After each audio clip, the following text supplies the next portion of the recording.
Olá! Hoje a gente vai conversar um pouquinho sobre o Não Conte a Ninguém, do Harlan Coben. Mas antes, né, de começar o vídeo, deixar claro para vocês aqui, caso você queira ver a minha resenha escrita desse livro, é só você acessar o link aqui de baixo, né, que você vai direto pro meu blog no Recanto das Letras. Mas, um detalhe, se você não quiser tomar spoiler, né, mais spoiler do que eu vou acabar inevitavelmente dando aqui no vídeo, não veja a minha resenha escrita, ok? A minha resenha escrita ela tem muito mais spoiler. Bem, o título é O Não Conte a Ninguém, do Harlan Coben. Esse livro é da editora Arqueiro. Ele foi publicado no dia 19 de junho de 2001. Eu li esse livro em 9 dias. É um daqueles livros que eu termino muito rápido, né, pra mim pelo menos, e me dá a impressão que eu fiquei mais tempo com ele, sabe? Mas é uma leitura totalmente fluida. Realmente, assim, é uma leitura envolvente, né? O enredo, o elenco, toda essa parte técnica, né, da obra, do livro, é muito envolvente. Essa obra é um suspense da literatura contemporânea. Bem, a ambientação, ela vai se passar em Greenweaver, é como se fosse é um local que é uma divisa de Manhattan com Nova Jersey. Mas o principal evento, né, da obra ela vai acontecer no Lago Charmaine. O narrador é um narrador personagem. Bem, o livro vai contar a história de amor, né, do Dr. David Beck e a sua esposa, a Elizabeth. E esse casal, todos os anos, eles vão no Lago Charmaine pra gravar, né, como se fosse uma barrinha numa árvore, que ali eles vão marcando todos os anos que se passaram desde o primeiro beijo que eles deram. No 13º aniversário, que eles vão lá pra marcar e comemorar o beijo deles, algo muito trágico acontece. No dia da comemoração, né, do 13º aniversário, eles vão até o Lago Charmaine e eles se afastam por um momento um do outro, e nesse pequeno momento o David Beck ele escuta o som de uma porta de carro batendo, e enfim, e ele vai e escuta os gritos da esposa, né? E ele vai correr atrás dela para tentar ajudá-la. Quando ele vai, ele leva um golpe, 2 golpes na cabeça, um golpe no peito, ele desmaia. Ele vai acordar alguns dias depois no hospital. Acordando no hospital, ele descobre que a sua esposa foi assassinada. E o mais curioso disso, gente, é porque ele tinha um segredo para contar para Elizabeth. E nesse dia, no 13º aniversário deles, ele ia contar esse segredo, só que ele não tem tempo de contar. Bem, até o presente momento, né, todos acreditam que a Elizabeth foi assassinada por um serial killer. E passa-se 8 anos, né, o Dr. David Beck segue a sua vida da melhor maneira que ele encontra diante da tragédia que se abateu sobre ele. Ele não casa outra vez, nem nada. E algo muito interessante é que o Dr. David Beck, ele não é uma pessoa de muitos amigos, assim. Tanto que existe somente 2 personagens na história que são muito amigas dele, que é a irmã, a Linda, e a companheira da irmã, né, a esposa da irmã dele, que é a Shauna. Ambas têm um filho, que é o Mark, que foi fruto de uma inseminação artificial. E a Shauna, que é a cunhada, vai ser uma das principais personagens que vai apoiá-lo diante do que vai acontecer. Bem, o Dr. David Beck, depois de 8 anos, ele recebe um e-mail, onde ele está no hospital trabalhando, ele recebe um e-mail. E esse e-mail tem o seguinte assunto: EP mais DB 21 barras. O que significa essas 21 barras? Se passaram 8 anos, né? Isso aconteceu no 13º aniversário. Caso ela não tivesse sido assassinada, eles voltariam ao Lago Charmaine naquele ano para colocar a 21ª barra na árvore. E ali ele começa a se questionar, porque isso é uma coisa muito pessoal do casal. É uma coisa que só eles sabiam. Então ele começa a se questionar sobre o que seria. No primeiro momento ele acredita que se trata de uma brincadeira de muito mau gosto, mas aí os fatos que vão acontecer aqui vão levá-lo a crer que tem algo muito mais sério por trás desse e-mail que ele recebeu. O e-mail também traz a mensagem na hora do beijo, e ele fica sem entender, porque na hora do beijo é o horário que eles sempre praticavam aquele ritual, né, em comemoração à sua relação. E nesse e-mail tinha um link, e exatamente ele abre esse link, né, ele se loga numa conta lá, meio estranha. Ele vai se logar exatamente no dia e na hora do beijo. Quando ele abre esse vídeo, aparece uma imagem, assim, tipo numa... Sabe aquelas imagens de câmera de rua mesmo, né? Enfim, de monitoramento. Aparece uma imagem dessa, de uma rua agitada e tal. E aparece a Elizabeth no vídeo. E ela somente fala pra ele, sinto muito. E fechou o vídeo. E nesse meio tempo, exatamente no período que o David Beck ele recebe esse e-mail, dois corpos de homens são encontrados, são desenterrados ali na redondeza do Lago Charmaine, onde a Elizabeth foi assassinada. E aí, o xerife, todas as autoridades começam a reviver o caso da Elizabeth, porque o que aqueles dois corpos masculinos tinham a ver com o assassinato da Elizabeth, já que os corpos, pela perícia, eles viram que eles foram assassinados, enterrados aproximadamente no mesmo período em que a Elizabeth ela foi assassinada. E com esses dois corpos, o xerife, né, o Lowell, ele já desconfiava um pouco da história do David Beck no início da tragédia. Só que as suspeitas desse xerife contra o Dr. David Beck começam a renascer. E ele começa a desconfiar, ele e várias outras autoridades começam a desconfiar que o papel do Dr. David Beck na história do assassinato da esposa foi muito mais significativo, tem uma outra coisa ali além do papel de vítima. Daí em diante, gente, os fatos que vão acontecer com o Dr. David Beck é muito conspiratório, porque assim, parece que o universo começa a cooperar para não ajudá-lo muito nessa questão. Porque tem um momento que o xerife ele pergunta pro Dr. David Beck se o nome Sarah Goodhart tem algum significado para ele. E esse nome era um apelido que somente ele e a esposa conheciam, ninguém mais sabia desse apelido. Enquanto o cerco vai se fechando cada vez mais pro Dr. David Beck, ele vai investigando, ele vai tentando voltar aos fatos, conversando com pessoas da época, ele mesmo vai investigando todo o contexto da morte da esposa para tentar encontrar álibis para se salvar das acusações que começam a ser construídas contra ele. E aí ele vai começar a descobrir que a mulher, ela escondera fatos dele, ela mentira para ele em vários aspectos. Só que também ele não pode dizer nada, porque ele também mentiu para ela, né? Afinal de contas, no dia do assassinato dela, ele tinha um segredo para revelar. Então, essas surpresas que vão acontecendo na história é muito curiosa, porque a gente vê que nem um casal assim é 100%, que a gente realmente, todos nós, sempre escondemos alguma coisa de alguém, por mais íntimo que nós sejamos essa pessoa. Tanto que no final, né, do livro, ele mesmo vai admitir que ele não conhecia a esposa tanto quanto ele imaginara. Então, e aí também, na verdade, ele não é somente a esposa, nem ele se conhecia, na verdade, né?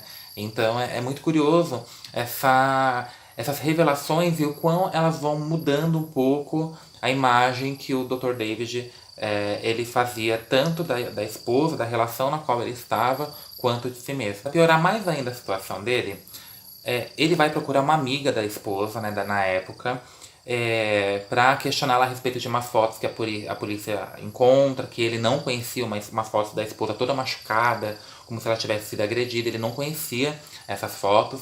E aí ele vai perguntar para essa colega dela se foi ela que tirou essas fotos. E ela até então ela não prefere não participar, né? Ela não fala nada, ela não confessa nada. E no dia seguinte, pouco tempo depois, ela é encontrada morta. Isso só vai piorar ainda mais a situação desse personagem que tá ficando totalmente embaraçoso. Resumindo, as provas são construídas contra ele, até que chega um momento que ele realmente é perseguido pela polícia. Então ele tem que fugir da polícia para não ser preso, pois um dos e-mails da suposta Elizabeth marcando o encontro com ele em um determinado local. Só que exatamente no dia desse encontro é o dia que a polícia fecha o cerco contra ele. Então as ações que vão acontecer aqui vão realmente nos prender. Porque ele vai ter que fugir da polícia, ele vai machucar algumas pessoas, ele vai ter que se defender sozinho. E aí no capítulo 41 vai haver o desfecho da história. E o desfecho, gente, foi uma das coisas que mais me chamou a atenção. O desfecho ele foi muito bem construído, muito. Primeiro que não faltou nada, assim, diante de toda a complexidade que o Harlan Coben ele levantou aqui, e todos os laços, né, que ele vai construindo, às vezes ele poderia ter esquecido ou não ter dado uma devida importância a determinados fatos. E os fatos, no final, nesse capítulo, começam a se ligar, né, começam a se compreender, e o desfecho é muito incrível, assim. Realmente é um capítulo que você começa a ler e você fica na sede de terminá-lo para entender o que permeou a história toda, quais são as revelações, né, de todos os segredos que permeou durante a história. Eu não vou falar muito porque eu vou acabar dando muito spoiler e eu sei que vocês não vão gostar. O spoiler já tá na minha resenha escrita do começo ao fim, então quem quiser ver, basta clicar no link aqui embaixo, então não vai ser aqui no vídeo, né, que eu vou falar. Mas vamos fazer algumas considerações aqui que eu achei muito interessante. Uma delas é que essa obra me lembrou, de uma forma bem simples, mas me lembrou um pouco o processo do Franz Kafka. É claro que no processo do Franz Kafka, o protagonista ele não sabia do que estava sendo acusado e ele tinha que se defender de algo que ele nem sabia do que era, do que ele estava sendo acusado e sozinho, né? Então, não é totalmente. Mas me lembrou um pouco, me remeteu um pouco à trajetória do David Beck com o processo do Kafka. A história em si ela tem alguns elementos, assim, a linguagem que o escritor utiliza, por se tratar de um suspense, é um pouco assustador. Tanto, gente, que quando eu comecei a ler esse livro, logo no segundo dia que eu estava lendo ele, eu tive um sonho muito tenebroso, né? Porque em relação à história. Então, isso já me leva isso já nos faz perceber que realmente a linguagem que ele usa, enfim, penetra na nossa mente, a gente reflete sobre a leitura mesmo depois que a gente termina. Mas tem um trechinho bem pequeno no capítulo 20, na página 20, que eu achei muito legal, que ele fala assim, ó, é a própria linguagem do Dr. David falando, né? Ele fala assim: as pessoas se perguntam se sinto algum remorso. A resposta é apenas um. Sinto remorso dos momentos que desperdicei fazendo outras coisas que não fossem tornar Elizabeth feliz. Bem, esse foi um trechinho assim que na hora que eu li eu fiquei encantado, né? É difícil encontrar algum elemento que faça seu coração mexer um pouco numa história como essa, mas eu encontrei. Continuando nessa mesma linha de raciocínio, teve uma parte que ele tá, né, procurando algumas coisas da Elizabeth na casa, né? E ele encontra uma antiga agenda dela. E aí ele faz um pensamento, né, que me fez refletir um pouco, assim, me fez sentir um pouquinho a dor dele diante da morte da esposa. Ele fala assim, olha, a agenda estava na mesa perto de mim. Eu a evitava de novo, porque por mais dolorosa que uma foto ou gravação pudesse ser, a caligrafia era ainda pior, algo mais pessoal. As imensas maiúsculas de Elizabeth, os T's com um tracinho firme, isso aí me fez refletir um pouquinho sentir um pouquinho a dor dele, né? Diante da perda da esposa. Então, esses pequenos elementos você ainda consegue encontrar, né? Elementos que te fazem sentir, faz seu coração balançar um pouco, mas na verdade a história vai fazer você mais sentir medo e adrenalina por tentar desvendar o que está acontecendo do que esses sentimentos, mas você ainda consegue encontrar. Um outro aspecto que me fez refletir um pouco também é a forma como o escritor, né, como o narrador, enfim, passa toda a sua visão de mundo diante de todo o contexto, né, que o protagonista está inserido. E eu, particularmente, eu senti que boa parte dos pensamentos do protagonista e a forma como ele vê o mundo são pensamentos e visões do próprio escritor. Então aqui nós vamos encontrar alguns aspectos nos personagens de pessimismo, de melancolia e até mesmo alguns aspectos de misantropia você vai encontrar nas falas. E eu senti um pouco que era uma visão muito pessoal do escritor acerca do livro, mas é claro, acerca da própria vida. Eu posso estar enganado, talvez ele foi tão bom artista que ele seja completamente diferente e conseguiu passar essa visão antagônica nos personagens, mas eu senti um pouco que isso tem uma ligação muito forte com o próprio escritor e não é somente os personagens do elenco. Você vai ter também aqui algumas críticas a algumas questões sociais, alguns aspectos humanos, comportamentais, até mesmo governamentais. Então você vai encontrar pequenas críticas que eu aposto que também são críticas do escritor. E mesmo não sendo um criminoso, né, enfim, isso não é um spoiler, tá, gente? Não, o David Beck ele não é um criminoso. Mas, mesmo assim, quando a polícia decreta sua prisão, e, enfim, ele começa a fugir, né, da perseguição que ele está inserido lá e tal, ele começa a pensar e a agir como criminoso. Então isso nos faz ver que nem sempre, né, quem a gente acha assim que fulano é um criminoso e tal, mas se a gente analisar o contexto, a pessoa em si ela não é. Mas os fatos, as circunstâncias ao seu redor fizeram com que ela agisse de determinada forma. Sabe aquele ditado, a ocasião faz o ladrão? Eu não concordo muito com isso. Mas em algumas questões a gente consegue trazer um pouco isso para a nossa vida. Então no caso dele, por exemplo, ele tinha que se defender. Ele estava sozinho. Ainda por cima a mulher, né, supostamente viva, tentando se comunicar com ele. E ele quase para ser preso. Então ele estava sozinho diante da situação. E imagina você sendo perseguido diante desse turbilhão de coisas, desse turbilhão de fatos. Então ele teve que começar a pensar e agir um pouco como um criminoso. Não foi um livro que eu amei, tá? Assim, não é eu não sei se eu vou voltar a ler um livro do Harlan Coben. Até voltaria, mas não vai ser, no caso, um livro que eu vou comprar. Né? Não, se depender de eu ir comprar, eu não vou comprar. Mas se eu acabar ganhando, enfim, eu acabo lendo porque é um bom escritor, é uma história muito interessante. Tanto que, mesmo não sendo um gênero que eu adoro, que eu gostei muito, etc., eu tenho somente uma crítica de algumas, assim, a que mais me chamou a atenção, enfim, que eu vou passar aqui pra vocês é uma. São os diálogos do Dr. David Beck com a esposa no início do livro, e também da mulher, da cunhada do Dr. David com a esposa dela, a Linda. Muito exagerada, assim, gente. Sabe aquela... Quando o escritor tenta passar muito amor e fica aquela coisa muito juvenil. Então me passou, dentro dos diálogos, me passou uma imagem mais de uma relação infantil, juvenil, do que de um casamento propriamente dito, né? Então eu acho que nisso pecou um pouco. Mas é a minha opinião, talvez você não pense assim, né? Quem leu não pense assim. E, enfim, é a minha forma de ver as coisas, assim, muito amorzinho, muito mimimi, eu não curto muito isso. Bem, o enredo, ele foi muito bem construído, foi muito bem pensado. Não tem como você ler o livro e você começar a entrar na história e não ficar curioso para entender os pormenores e como que aquilo ali como que o cerco vai se fechar, né? Qual que vai ser o desfecho.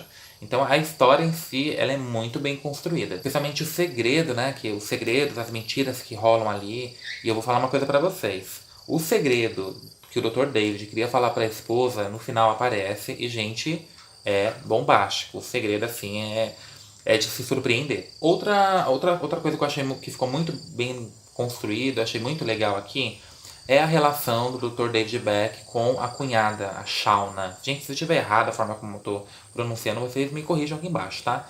É a forma como que ele agiu com a cunhada, como que é a relação dele com a cunhada.